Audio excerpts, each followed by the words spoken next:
This is LBC News.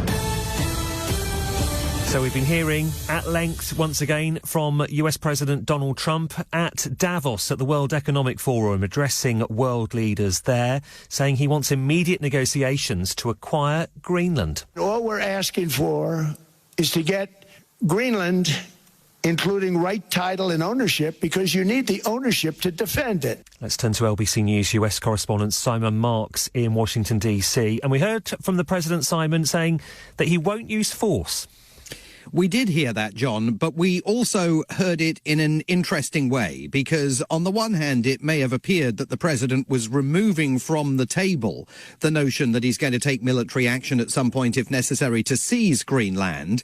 But on the other hand, he immediately went on to talk about the strength of America's military, the power that it projects all over the world, and went into great detail about the new battleships that he has commissioned, that he told his audience there in Davos will be 100 times more powerful than the warships that the United States deployed during the Second World War. And just in case people didn't get the message in the room, he actually said to them, just think about that.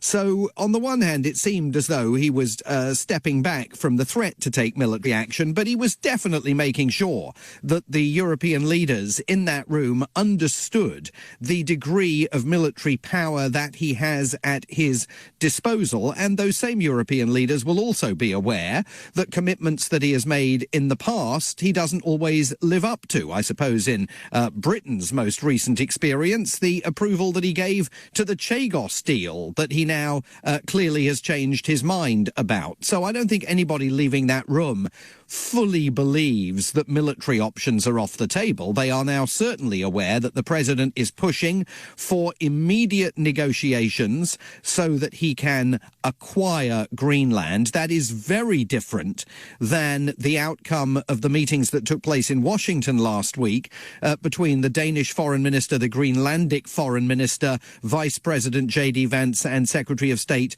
Marco Rubio. The Danes left that meeting at the White House believing that Vice President Vance and Marco Rubio had agreed to set up a working group that would begin to meet in a few weeks' time and would look at options for finding any kind of common ground that may exist between the Danish, Greenlandic and American positions on Greenland. Now, they certainly didn't commit to a working group that was going immediately to begin discussions about how the United States can acquire Greenland. So that meeting that took place in Washington a week ago, which wasn't looking terribly positive after it ends, now looks like it's been completely subsumed by events and by the president's use of the bully pulpit there at Davos today. Notable also that he made a breathtaking claim that Greenland is part of North America. It's our territory. He spoke once again about our hemisphere, and he seemed to be arguing that because the United States had set up military bases on Greenland during the Second World War, that he appears to believe, falsely, that the United States owned Greenland at the end of the Second World War and then gave it back to Denmark. I mean, that's completely untrue. That's not the way the history of the relationship works. But he argued in this speech that he wants basically to correct that historic wrong. It's part of North America. It's our territory. And now he claims that for 2 centuries, it used to be 150 years. Now suddenly it's 2 centuries. US presidents have been trying to take control of Greenland. Also a complete falsehood. And there were veiled threats. I mean, I think actually, frankly, not so veiled threats in this speech towards the future of NATO. He kept insisting, again falsely, that the United States has never received anything from NATO. In fact, the only time in NATO's history when Article 5 has been invoked, the covenant that says an attack on one is an attack on all, was in the immediate aftermath of the attacks on America on September the 11th, 2001 by Al-Qaeda. And that's the first and only time NATO has ever invoked Article 5 to express solidarity with with the United States in that case. So this idea that America was 100% paying for NATO, again, factually inaccurate, that NATO has never done anything for the United States and won't be there for the United States if push comes to shove.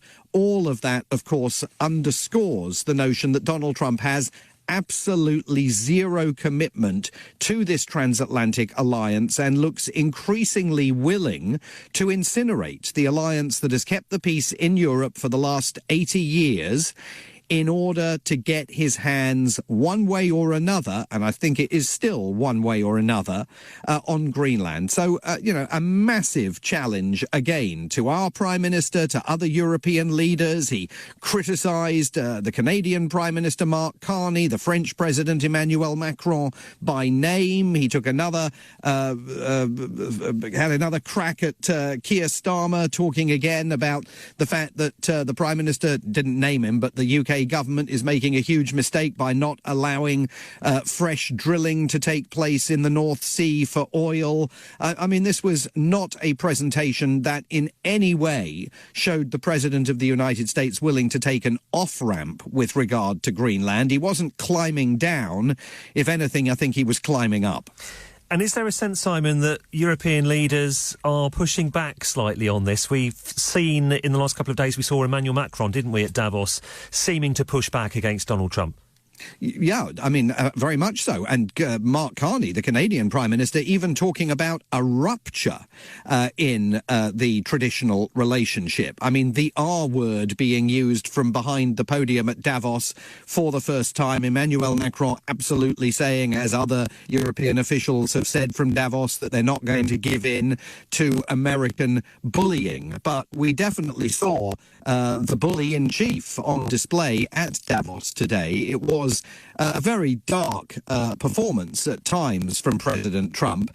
And I think that really underscoring it, John, to put it into its sort of broader context, was the president's insistence that Europeans need to elect governments that are going to do in their countries what he is doing in the United States, particularly with regard to mass deportations of immigrants, particularly with regard to the measures that he's taking, he says, to promote economic growth, by which he means, of course, the tariff policy that lies at the heart not just of his economic and trade policy, but at the heart of his national security policy as well. And I think this was a much broader threat, this speech. It was clearly a threat towards Greenland and the future of the NATO alliance.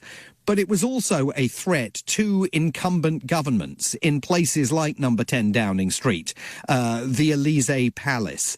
Donald Trump wants to see reform. He wants to see the Rassemblement National. He wants to see the AfD in Germany elected to power. And he was basically saying to European voters in this speech, your countries are, as the national security strategy here suggests, on the brink of civilizational erasure. Your countries, he said, are going to be dead if they don't get a grip and crack down on illegal immigration or stop building wind farms and actually start drilling for oil again. This was a message to electorates as well as to world leaders that Donald Trump now sees it as his aim to try and get what the United States government refers to as patriotic European parties, by which in a British context, of course, it means Nigel Farage and Reform UK, elected to power. And that, again, underscores the depth of the rift that now exists across the Atlantic, and it's the reason why